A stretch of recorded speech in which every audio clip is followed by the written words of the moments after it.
very much. Humza Yousaf to be followed by Annabel Goldie.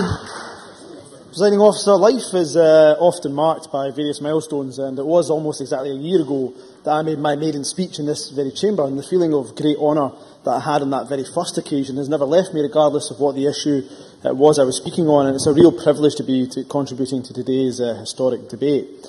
Presiding Officer, another milestone in my life was the Iraq War. It was a catalyst that drove me towards having an interest in politics and led me to where I am today.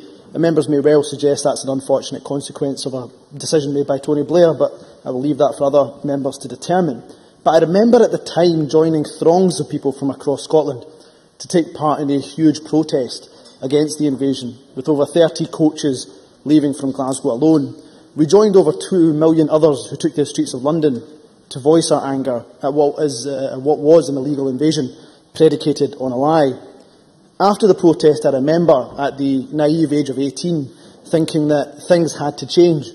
2 million people surely can't be ignored, but ignored we were. And it was at that moment that I was fully convinced about independence. Never again should we be in a position where our sons and our daughters' lives are put at risk for a war which goes against the sovereign will of the Scottish people and for which there is no legal basis. I'm not saying that a future government in an independent Scotland will not make decisions that I don't agree with. What I am saying is that it's surely better to have the decisions about our children's future by those who care most about their interest. That is the mothers and fathers of Scotland and the people of this nation at large. Yeah, of course. Ruth Davidson. I'm interested if the member is making judgments about things happening in Scotland versus things happening in London. Why he was on the march in London when there was a march in Glasgow on the same day? Humza Yousaf. I went to many marches. I'm sure I can assure the member in Glasgow and Dundee and Aberdeen and of course in London as well. But presiding officer, I'm proud to be on that point an international nationalist. I believe Scotland can play an even greater role on the world arena as an independent country. Just observe the huge impact small European countries have already made on the global stage.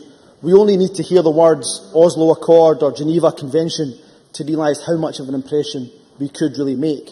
Unfortunately, in the current union, Scotland is forced to carry the baggage of the United Kingdom rather than become a beacon of peace, which we aspire her to be. Go to the Middle East and see what deep scars Iraq has left us with.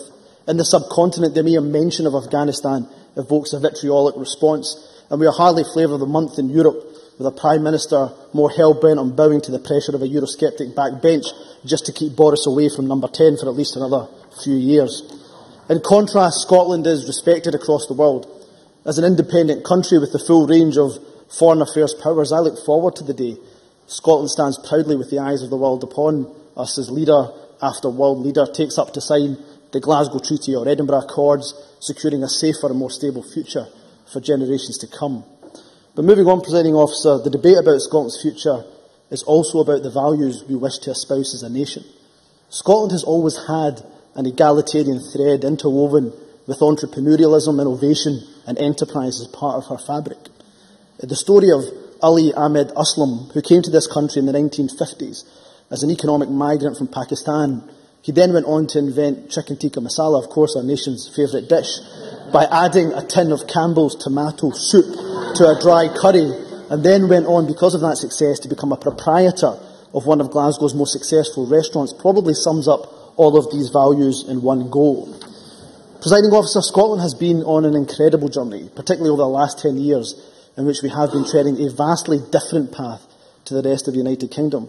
Whether it was the previous Liberal Lab coalition and their introduction of free nursing and personal care, or this Scottish Government with their introduction of free education or keeping the NHS public, we have managed to, I think, entrench social welfare and egalitarianism with the powers that we do have.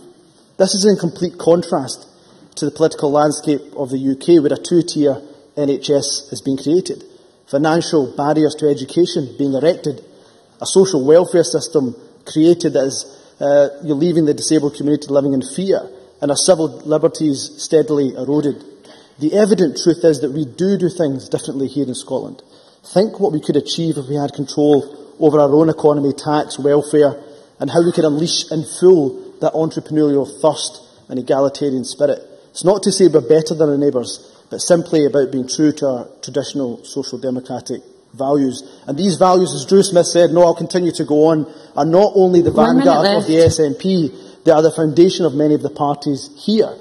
During this debate, we are far too obsessed with point scoring, and I claim no moral high horse on this front, Presiding Officer. But as representatives of the two main parties, we are quick to forget that there's much more that unites us than divides us. Just ask a certain Robert Cunningham Graham. I therefore find it remarkable that the Labour Party is on the other side of that debate. From my discussions with Labour activist supporters and elected representatives, they are not motivated by a burning desire to preserve the United Kingdom, but by those very laudable social democratic values we both share. If only they could see that independence gives us the greatest opportunity to act upon those shared ideals. No longer would we have to spend hundreds of billions of pounds on pointless wars and weapons. Please come to but conclusion. We could spend it on driving down social inequality, reducing poverty and creating jobs, something we are all passionate about. Presiding Officer, to conclude, the debate about Scotland's future is much bigger than any political party or individual in this chamber or out with any other chamber. It is about the people. It's about their hope, their dreams, their ambitions, and the chance to hand over a better nation to our children. I hope we do not waste it. Thank you.